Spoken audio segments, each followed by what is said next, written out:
This video is brought to you by the Disc Golf Nerd Patreon support team. Go to patreon.com/discgolfnerd.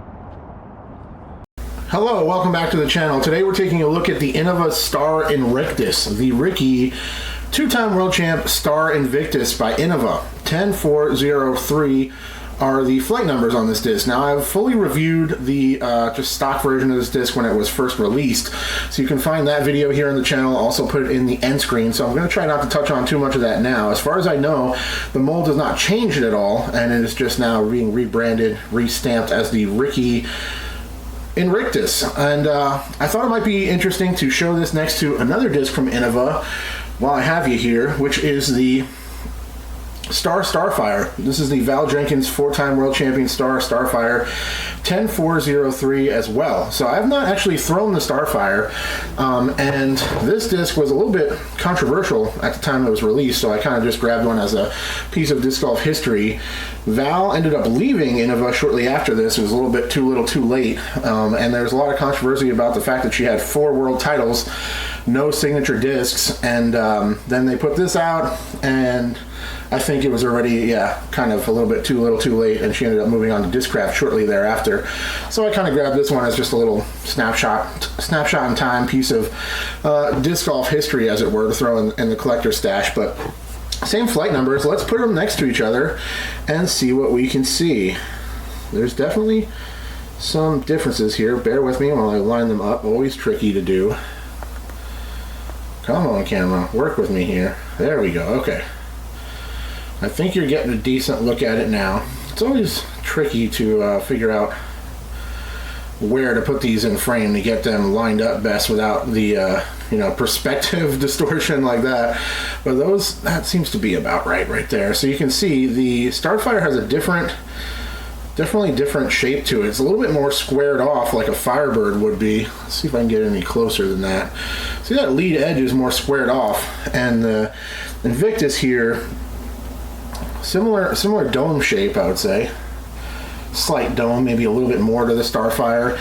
The shoulder on the Invictus rounds over, smoother, comes to a smoother point there, where the Starfire has a little bit more square edges there. There's almost like a slight flat coming down the shoulder, and then that lead edge is a little more meat to it, a little more chunky. So interesting to look at those side by side when you know that they're the same flight numbers, and probably fitting into a similar role in terms of what you use them for. If you have any experience actually throwing a Starfire, feel free to let us know in the comments how those fly in comparison to an Invictus, if you have the ability to test both. And also, since I showed the regular Firebird in the Invictus review, I'm also going to show you next to this Draco, Calvin Heimburg Draco.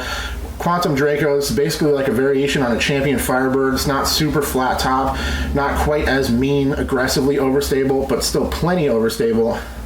9304, so the same flight numbers as a Firebird, variation on the mold, and you can see that it's got less width to the rim. It's got a chunkier front edge again, and the Starfire looks more like a streamlined version of this design to me.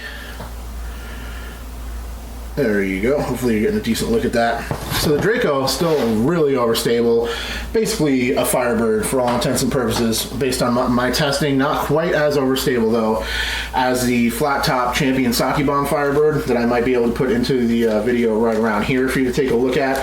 That thing was a complete meat hook and just really wanted to go left on us. So what I like about the Invictus is that it's a much more throwable disc for the average player. If you're an amateur and you don't have a big arm, you can definitely get more flight out of this disc, and therefore it has an increased range over a Firebird, which I think is definitely functional. So if you have a slower arm speed, the fact that it's faster will allow you to throw it a little bit farther, but it will also kind of add stability because it's a little bit faster. You're not throwing it quite as fast. And based on that, I think this thing is a really great option for an amateur player looking for a Firebird type utility disc to add to the bag, because you can kind of throw this thing a little bit softer, maybe check up on it a little bit and get that really overstable kind of utility disc vibe, but you can power into it, put everything you got behind it, and it'll fly farther and straighter with that still consistent fade when it slows down. So you can get a little bit more versatility out of the disc than a total meat hook like a flat top Champion Firebird, or, you know, God forbid, a tilt or anything along those lines. I'm using the Goldline Pioneer in my bag for that slot, and it's definitely still more overstable and has less range than the Invictus.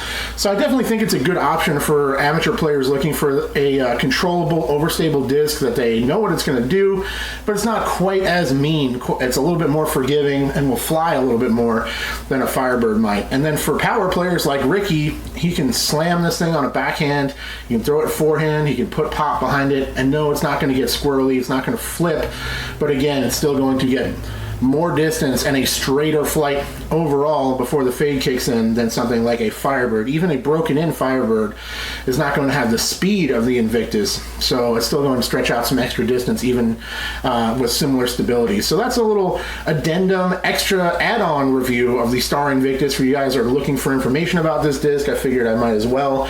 Ricky's become a huge star in the last couple years, and you guys might be looking and searching for this version in particular and come up with this video before you find my full review.